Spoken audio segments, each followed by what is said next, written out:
Salut à tous, bienvenue à la Drifterie. Aujourd'hui on va parler money money. Effectivement, ça doit être une question que beaucoup de débutants se posent. Combien il faut d'argent pour débuter en RC Drift? Tout d'abord, on va lister un peu le matériel qu'il faut, qui est obligatoire d'avoir pour pouvoir drifter sans avoir de soucis. Ensuite, je vais vous parler de l'occasion et du neuf, savoir ce qui est le mieux pour un débutant. On va aussi voir s'il vaut mieux tout acheter en pack ou tout acheter détaché. Je vous donnerai aussi le prix du matos haut de gamme pour pouvoir différencier un peu, que vous ayez des points de comparaison. Et enfin, je vous aiguillerai un peu sur les bonnes marques pour les composants RC Drift. Pour les plus assidus d'entre vous, vous avez remarqué que j'ai pas sorti de vidéo la semaine dernière. C'est qu'en fait, j'avais oublié la carte SD dans mon appareil photo. Si vous voyez cette vidéo, c'est que je l'ai pas oublié cette fois-ci.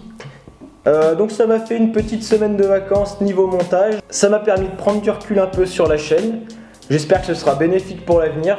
Je lâche rien, j'ai encore plein d'idées, plein de projets pour la chaîne. Voilà pour la petite aparté excuse pour la semaine dernière. Alors on continue. Allez, donc on part sur un petit check-up.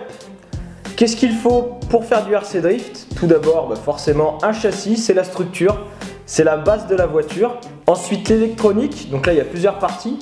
Il y a bien sûr la radio et le récepteur pour pouvoir envoyer les informations. Ensuite un variateur, donc qui va transformer le signal qu'on envoie en électricité, électricité qu'on va envoyer au moteur. Un servo pour la direction. Pour donner l'énergie à tout ça, il faudra 2 LiPos. Pour moi, c'est un peu juste. Si on veut vraiment s'amuser, il faut vraiment 2 LiPos. Avec aussi donc un sac LiPo, j'en parle dans la vidéo dédiée des LiPos justement. Et forcément un chargeur. Si vous faites du RWD, il faudra rajouter à cette électronique un gyroscope pour pouvoir stabiliser le châssis. Et enfin, vu qu'on fait du modélisme, pour cacher tout ce matériel, il va falloir une carrosserie qui en RC Drift sera le plus réaliste possible. C'est vraiment là-dessus qu'on va s'amuser. Et enfin, quelques outils pour pouvoir bricoler tout ça. Alors, première question qu'on peut poser par rapport au budget. Qu'est-ce qui coûte le moins cher entre le RWD et le CS? Pour moi, il n'y a pas grande différence.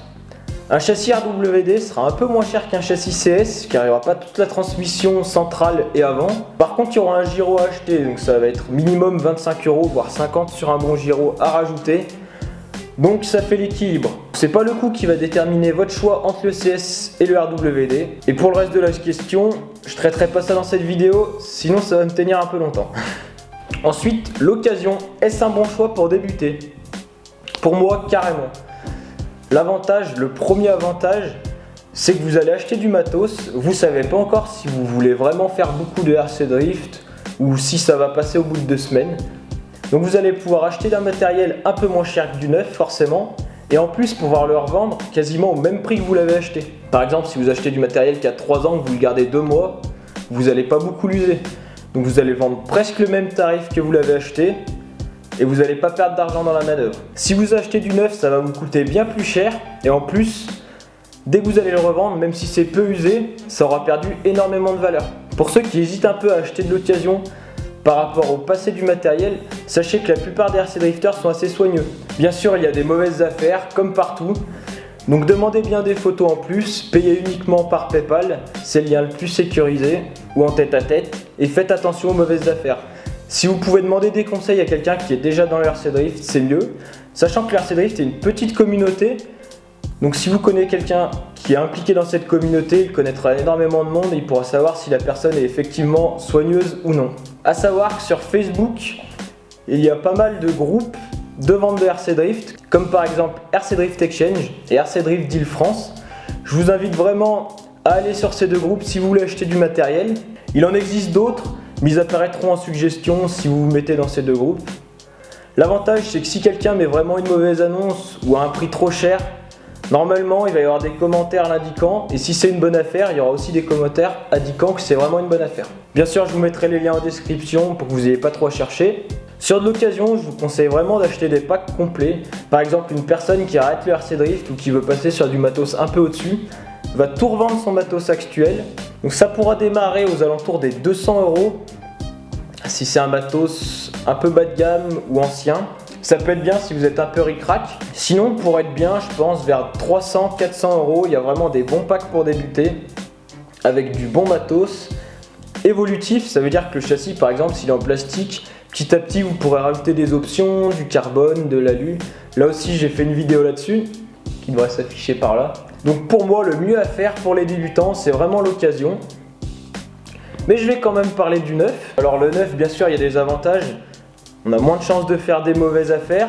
Avec certains kits, vous pourrez monter vous-même votre châssis, ça c'est vraiment bien parce qu'ensuite s'il y a une casse ou quoi, on sait vraiment quelle pièce et à quel endroit, comment la démonter. Puis c'est vraiment plaisant de monter un châssis, je trouve, ça fait partie du modélisme à part entière. Une option qui paraît cool à première vue, c'est les châssis RTR, prêts à rouler, avec tout ce qu'il faut dedans. Malheureusement en ce moment je trouve il n'y a pas du tout de kits qui sont vraiment adaptés au RC Drift, évolutifs, avec de l'électronique de qualité. Soit vous avez une bonne électronique et un châssis pas du tout adapté au drift, plutôt typé rallye. Ou alors vous avez des châssis drift et avec une électronique pas très fiable. Malheureusement, voilà, je vous conseille pas trop cette option. Après, faites comme vous voulez. Après, peut-être j'ai loupé un bon kit. Donc ça peut être une bonne affaire, vous avez tout le matos pour débuter.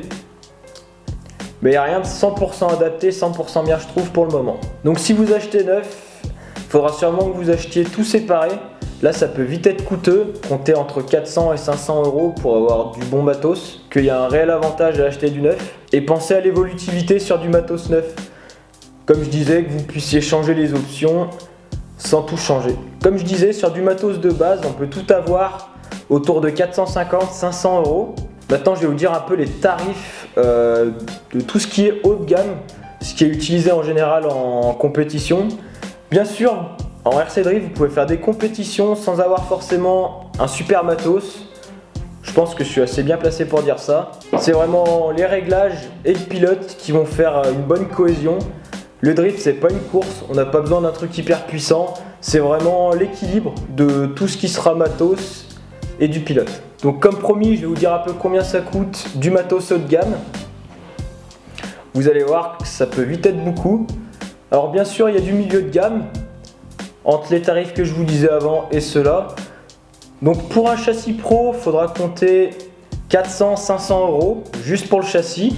Ensuite la radio, c'est assez onéreux. Ce sera minimum 400 € pour une très bonne radio. Le combo, faut compter entre 300 et 400. Les lipos, on sera sur 80 par lipo. Et les carreaux, c'est assez variable suivant le niveau de détail, si on met des kits ou non. Mais ça peut démarrer 100 € vraiment pour une carreau bien finie, assez sobre, jusqu'à 300, 400 même je pense, en allant chercher sur tous les détails, en achetant toutes les petites pièces assez rares, tout ça. Il n'y a pas vraiment de limite. Pareil, je parlais du châssis, ce sera le châssis complet. Ensuite avec toutes les options, ça peut monter à plus de 1000 € pour juste un châssis. En marque châssis que je peux vous conseiller, il y a vraiment les trois leaders qui pour moi sont Yokomo, MST et Overdose. Pour les radios servo, il y a Sanwa et Futaba qui sont vraiment au-dessus. Pour les combos, je peux citer Obi-Wing, Yokomo, Sanwa, Acuvance qui font du bon matos. Pour les lipos, on a Orion, Yokomo et les Turnigi Nanotech qui sont vraiment bien pour moi. Et carrosserie, je vous donnerai pas vraiment de marque spécifique car il y en a vraiment beaucoup. Si vous voulez pas trop vous embêter, il y a Yokomo, Tamiya, Overdose qui font des bonnes carreaux assez simples. Mais ensuite, il y a plein d'autres marques. Et là, ce sera vraiment avec l'affinité, vous allez préférer une marque ou l'autre. Mais prenez vraiment la carreau qui vous plaît. Comme vous avez marqué dans cette vidéo, je ne suis pas vraiment rentré en détail dans les choix des matos. Pour ça, j'ai fait plein d'autres vidéos. Je vous invite vraiment à aller sur la chaîne et à vous balader un peu. Pour les sujets que j'ai pas traités, ça arrivera plus tard.